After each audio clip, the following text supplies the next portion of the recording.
Nous allons lire du livre de l'Apocalypse qui a été écrit par Saint Jean. L'Apocalypse chapitre 3 et verset 3.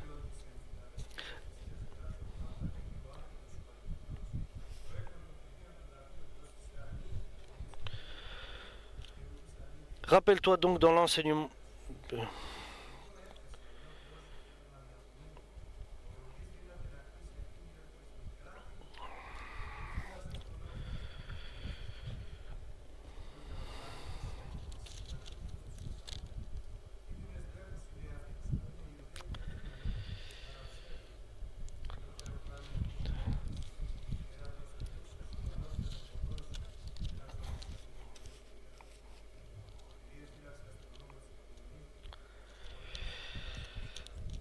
Voici, je lis au chapitre 3, verset 7. Écrit à l'ange de l'église de Philadelphie, voici ce que déclare celui qui est saint et véritable, celui qui a la clé du roi David, celui qui ouvre et personne ne peut fermer, qui ferme et personne ne peut ouvrir. Je connais ton activité, je sais que tu n'as que peu de force, et pourtant tu as été fidèle à ma parole, et tu ne m'as pas renié. Eh bien, j'ai ouvert une porte devant toi, que personne ne peut fermer. Voici ce que je ferai des gens de l'assemblée de Satan, ces menteurs qui se prétendent juifs, mais ne le sont pas. Je les forcerai à venir s'agenouiller devant toi pour t'honorer. Ils reconnaîtront que je t'aime. Puisque tu as gardé mon ordre d'être persévérant, moi aussi, je te garderai de la période de malheur qui va venir sur le monde entier pour mettre à l'épreuve les habitants de la terre. Je viens bientôt. Tiens fermement ce que tu as, afin que personne ne te prenne ta couronne de victoire. De celui qui aura remporté la victoire, je ferai une colonne dans le temple de mon Dieu, et il n'en sortira plus jamais. J'inscrirai sur lui le nom de mon Dieu et le nom de la ville de mon Dieu, la nouvelle Jérusalem, qui descend du ciel, envoyée par mon Dieu. J'inscrirai aussi sur lui mon nom nouveau. Que chacun, s'il a des oreilles, écoute bien ce que l'Esprit dit aux églises. Verset 14, chapitre 3. Écrit à l'ange de l'église de Laodicée, voici ce que déclare l'Amen, le témoin fidèle et véritable qui est à l'origine de tout ce que Dieu a créé. Je connais ton activité, je sais que tu n'es ni froid ni bouillant. Si seulement tu étais l'un ou l'autre, mais tu n'es ni bouillant ni froid. Tu es tiède, de sorte que je vais te vomir de ma bouche. Amen pour la parole du Seigneur.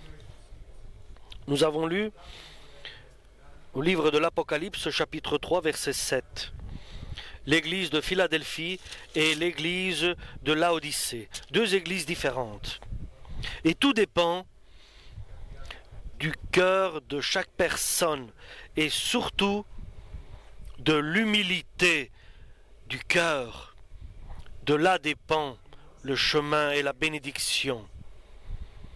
Et nous savons qu'avoir une bénédiction,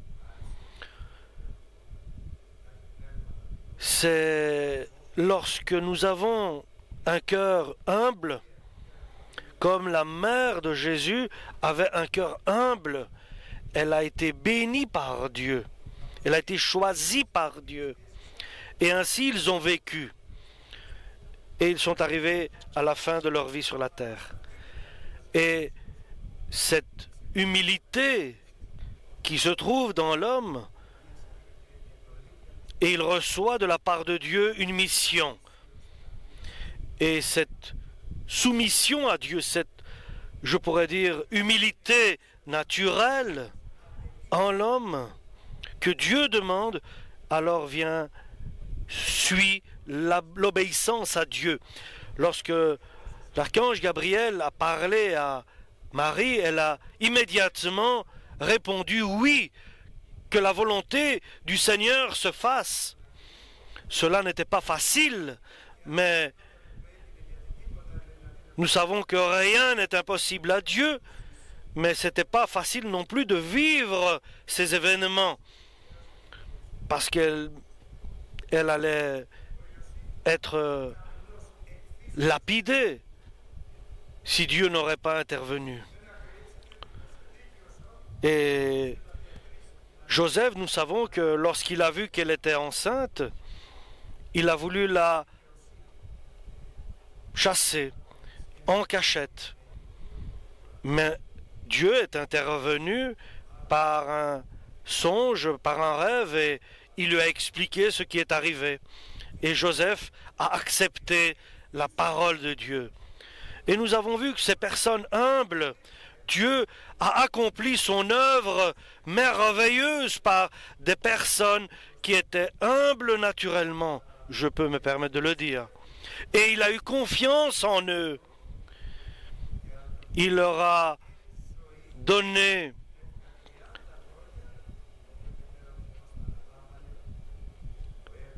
son fils pour qu'il puisse l'élever, le grandir.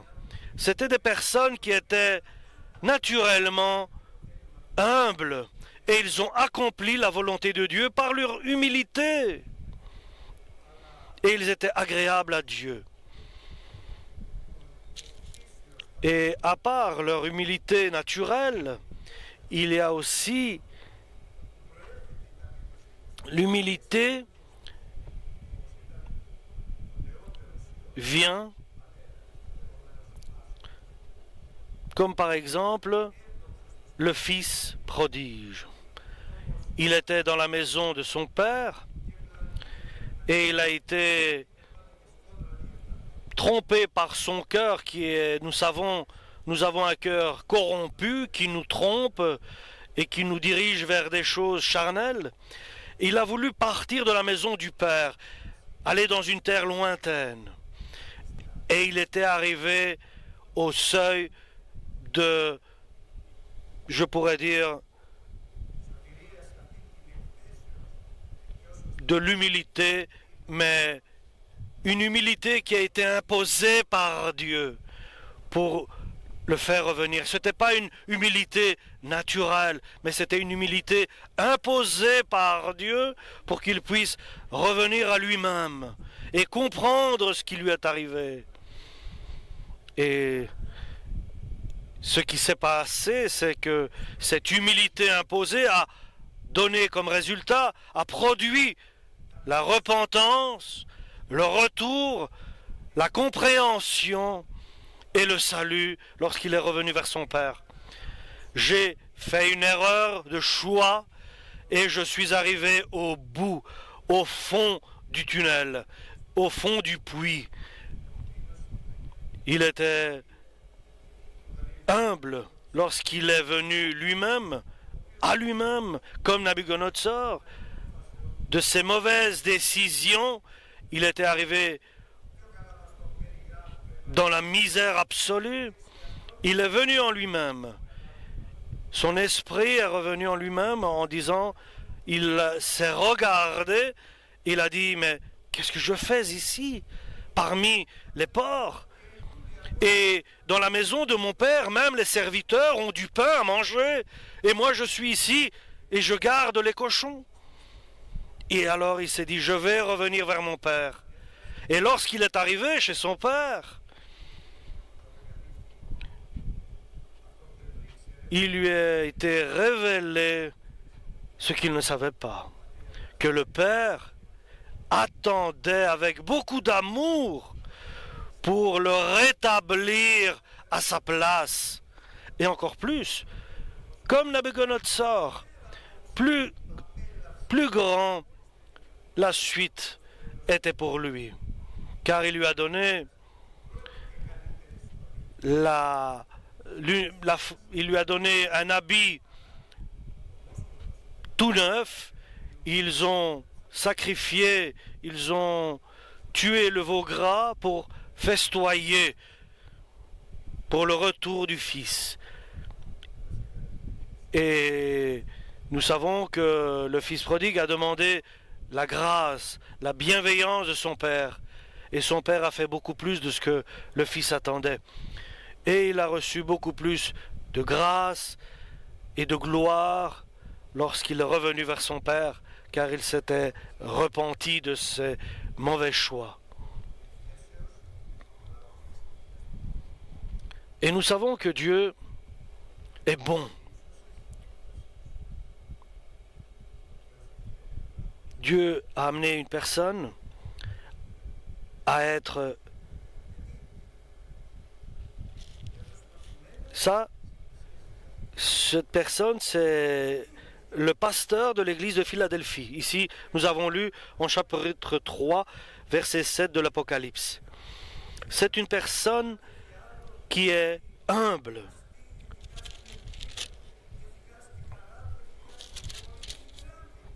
Il a une petite force.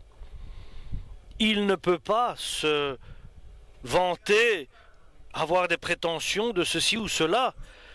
Il est humble devant Dieu. Il le dit lui-même, il avoue, je n'ai pas de force, sans ressources. Et Dieu a pour lui des projets merveilleux. Et il se dit, qu'est-ce que je dois faire pour voir la gloire de Dieu? Moi, je suis un tel.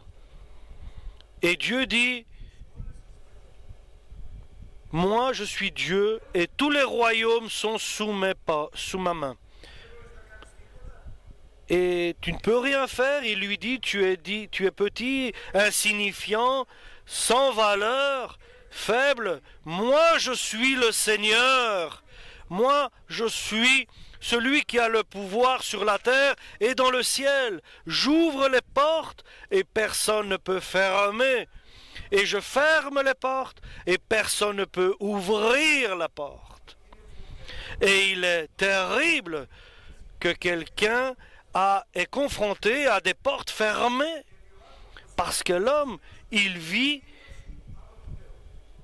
par Dieu une humilité. Il n'y a pas moyen pour se marier, il n'y a pas de travail. C'est une humilité de la part de Dieu pour lui. Il est dans l'humilité. C'est parce que Dieu l'a décidé. Dieu a pour lui un message lorsqu'il voit ses échecs et ses portes fermées devant lui. Il dit, moi, je suis le Seigneur. Aie confiance en moi et je pourrai ouvrir les portes. Car seulement moi, je suis qui ouvre et personne ne peut fermer. Et j'ai fermé les portes. Moi, j'ai fermé toutes les portes et personne ne peut les ouvrir, dit-il. Parce que c'est moi qui a fermé toutes les portes. Je voulais t'amener à cette place pour que tu puisses comprendre que moi, je suis le Seigneur et la bénédiction dépend de moi et le pouvoir dépend que de moi. Et elle est donnée par moi, le pouvoir est donné par moi et je peux tout changer. C'est moi qui a fermé toutes ces portes et t'a rendu faible et petit et humble pour que tu puisses arriver à comprendre qui je suis. Je vais te donner maintenant que tu as compris qui je suis. Je vais ouvrir une porte. Alléluia. Et cette porte que je vais ouvrir, ce n'est pas une porte qui sera ouverte de main d'homme, une porte ouverte n'importe laquelle, mais une porte que moi je te donnerai, qui vient de ma main, qui est ouverte par ma main, par le Tout-Puissant que je suis, par sa main puissante qui est étendue. C'est moi qui te donnerai, et je te donnerai une porte ouverte. Pourquoi? Parce que jusqu'à présent, tu t'efforçais à ouvrir toi-même les portes, mais tu n'arrivais pas. Et tu as fait ce qu'il fallait faire. Dans la totale faiblesse que tu avais, tu as fait ma volonté.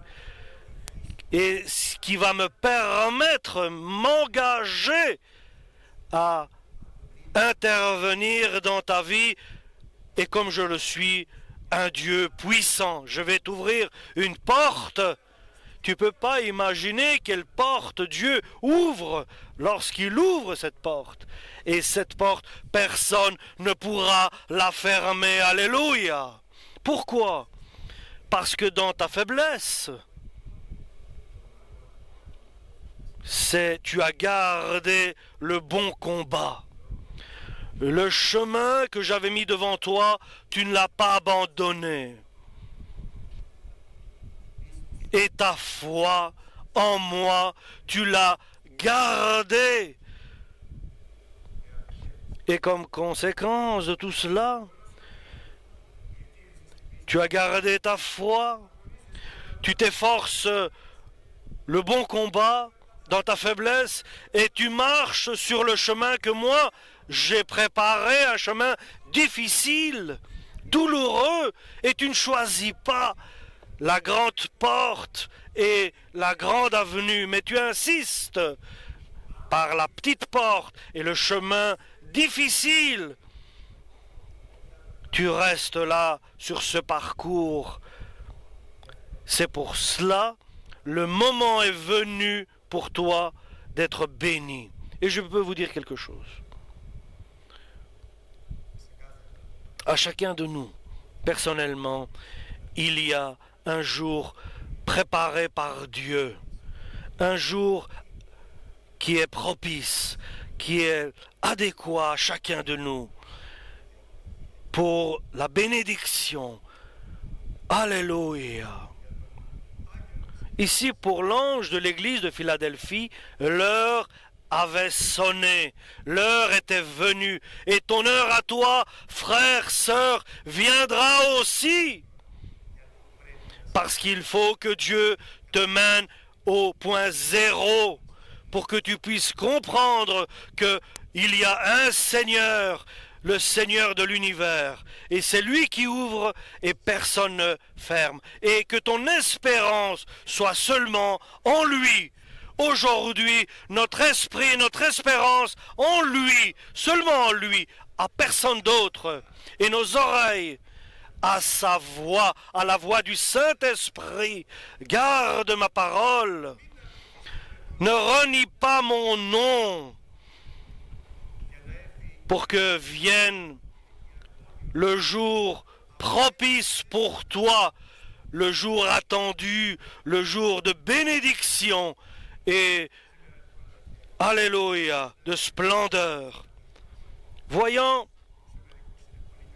notre faiblesse, certains sont très faibles, en voyant notre humilité qui est flagrante, nous est donné l'occasion.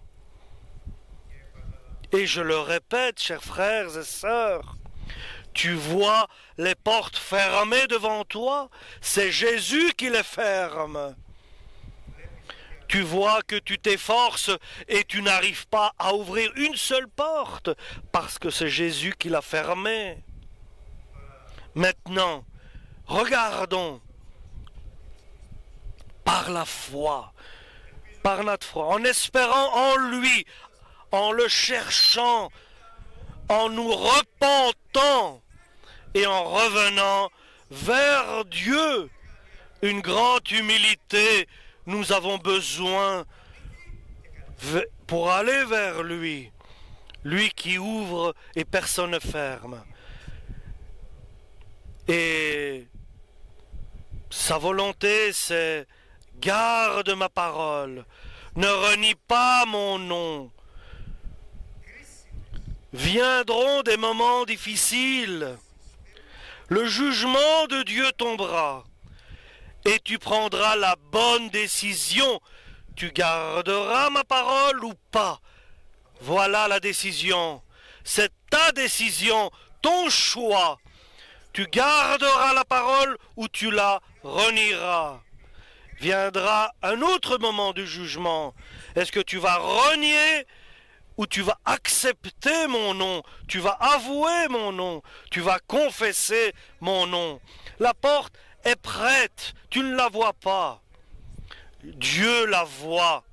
Il est prêt à l'ouvrir dans ta vie personnelle, familiale. ecclésiastique. Il est prêt à ouvrir la porte. Sois prudent. Lorsque le moment viendra de l'épreuve, tu garderas sa parole ou pas? Tu le garderas, frère, sœur. Tu vas renier son nom ou pas? Ne le renie pas, frère, sœur. Mais je suis faible. Dans ta faiblesse, garde ce que tu as. Garde ce que tu as. Alors Dieu ouvrira une porte devant toi, une porte de bénédiction, une porte que tu ne pouvais pas imaginer. Alléluia! Une porte unique pour toi personnellement, qui a été préparée par Dieu pour toi. Alléluia! C'est ta porte à toi, personnelle. C'est une bénédiction personnelle, ni de ta femme, ni de ton mari, mais de toi, ni de tes enfants, mais c'est ta porte à toi. Alléluia.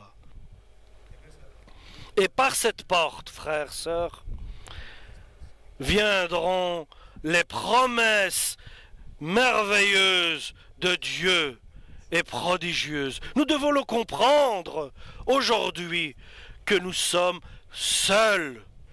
Seuls nous existons. Tu as peut-être une famille, des frères, des beaux-frères, des cousins, mais tu es seul. Tu es seul dans ta chambre à prier. Tu portes ta croix de Jésus tout seul. Tu es seul à porter cela. Tu es seul, frère, sœur, et cela dépend de toi. Oublie ta famille, ton frère, ta sœur, ta femme, ton mari, tes enfants. Va rencontrer ton Dieu et demande-lui qu'il te donne de la force, de la puissance spirituelle, et que tu ne puisses pas renier sa parole et son nom. Et ça est la cause du changement et de la catastrophe qui arrive dans ta vie. Car dans ta faiblesse, tu abandonnes Dieu. Dans ta faiblesse, tu renies son nom. Mais reviens. Prends la bonne décision, même quand tu es faible. Garde la parole de Dieu. Et l'apôtre Paul dit, je n'ai pas honte de la parole de Dieu, car je sais, car la force de Dieu qui donne le salut à ceux qui ont la foi. Oui, la parole de Dieu. Est-ce que tu as honte de l'évangile? Il y a quelque chose que tu as honte dans l'évangile, parce que par l'évangile est révélée la justice de Dieu, pour que Dieu te dirige de foi en foi et de gloire en gloire. Il y a un triomphe avec Dieu. Alléluia. Aujourd'hui, nous n'avons pas honte, mais nous sommes dans la joie. Alléluia. Nous glorifions Dieu. Nous glorifions notre Seigneur et l'évangile de la gloire. Alléluia. À partir de là, chers frères et sœurs, tout change à celui qui est humble.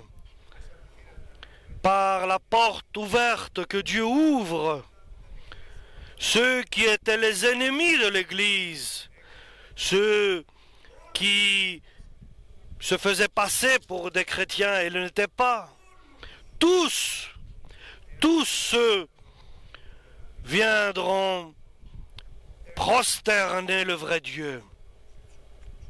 Nous prions pour beaucoup de personnes. Et la prière de Daniel était sans valeur, elle était inutile pour Nabuchodonosor. Et la prière de Jésus est sans valeur si elle n'a pas de valeur dans notre vie, si nous aujourd'hui nous ne prenons pas la décision de la mort, de mourir pour le monde et de vivre en Dieu. Et tout le reste, Dieu va l'accomplir. Il va tout remettre à sa place. Car il y a un moment douloureux qui vient sur l'humanité entière. Garde ce que tu as, cette couronne de Dieu. Que personne ne prenne ta couronne du salut. Si tu vas contre ton cœur, tes craintes, tes faiblesses,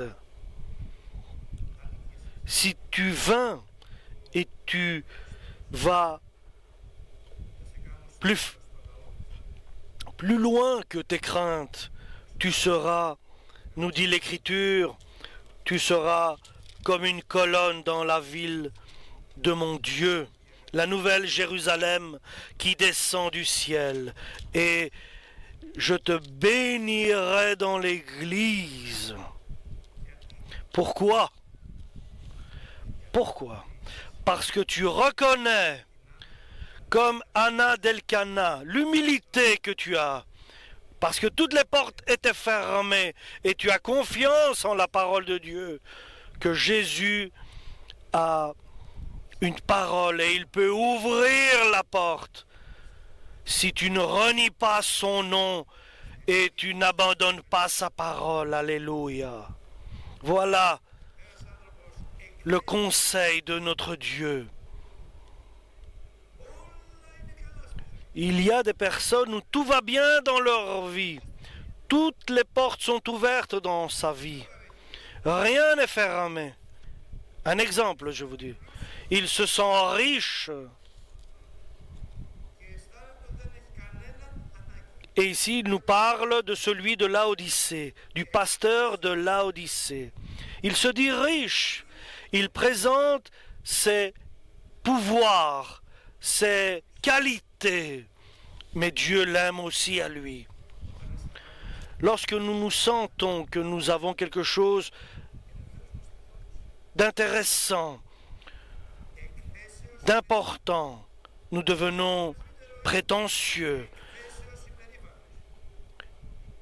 et arrogants, je pourrais dire.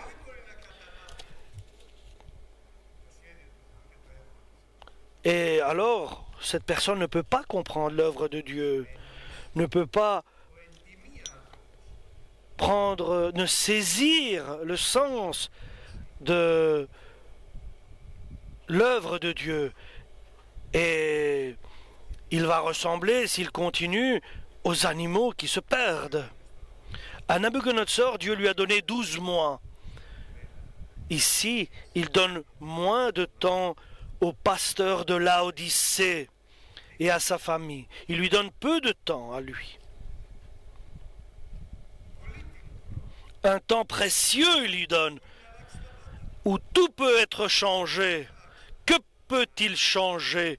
Changer ses mauvaises intentions que Dieu a pour lui. S'il ne change pas, comme à Ninive. À Ninive, vous savez,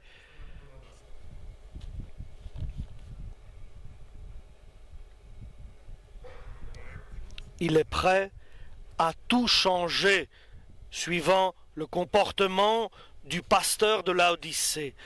Il lui dit, tu dis que tu es riche, que tu n'as besoin de personne, tu crois que tes qualités t'ont amené à cette gloire où tu es, tu n'as pas compris que tu es un ange de Laodicée, et moi je t'ai amené à cette gloire en étant pasteur, moi je t'ai béni. Tu crois que tu as fait tout cela tout seul, avec tes jeûnes, tes prières, avec ton étude biblique? Tu fais erreur. C'est moi, dit-il, Dieu, qui t'ai donné tout cela. Moi, Jésus-Christ, et je peux te les reprendre, ce que je t'ai donné. Et très rapidement et durement, je te laisserai rien du tout. Ni de ta gloire, ni de ta richesse, ni de tes qualités, de tes capacités, rien de tout cela je te laisserai. C'est moi qui reprendrai tout cela et je vais même te vomir de ma bouche, de mon corps. Mais il lui dit pas seulement l'interprétation de cela, mais il lui donne aussi la solution pour que tout cela n'arrive pas. Voilà. Moi, tous ceux que j'aime, je les mets à contribution et je les mets à l'épreuve. Arrête de vivre cette vie que tu fais. Arrête. Arrête de vivre ce que tu vis, car cela t'amènera à la perdition, à la destruction. Aujourd'hui, le Seigneur nous le dit, et chacun doit le savoir, le comprendre. Vous savez ce que veut dire comme les animaux, devenir comme les animaux, être comme Nabuchodonosor, avec de longs griffes, de longs ongles et de longs cheveux, devenir comme les animaux. Repens-toi, change de vie. Alléluia. Reviens vers Dieu. Le Seigneur va acheter de l'or purifié, filtré. Entre dans ma parole pour que tu puisses l'accomplir. Alléluia. Va acheter des vêtements blancs, purs, car sinon ta honte va être révélée. Et ainsi tu verras la parole, le visage de Dieu. Et il dit encore quelque chose d'autre, et il démontre son amour pour l'homme qui est prétentieux et arrogant. Je me tiens à la porte de ton cœur, de ta vie, et je frappe. Et je frappe à la porte. Si tu entends le bruit, est-ce qu'on entend le bruit de Jésus qui frappe à notre porte? Si tu entends, est-ce que nous entendons, frères, sœurs? Tu entends? Tu écoutes? Si tu entends ma voix, dit-il, la voix, tu l'entendras si tu es un agneau de Dieu, une brebis du Seigneur. Si tu m'entends, si tu m'écoutes et que tu ouvres la porte, moi j'entrerai dans ta vie personnelle. Je m'assiérai avec toi, je mangerai avec toi, et nous serons amis. Et l'important, ce n'est pas cela encore. L'important, c'est ce que tu recevras comme retour de ton obéissance à Dieu.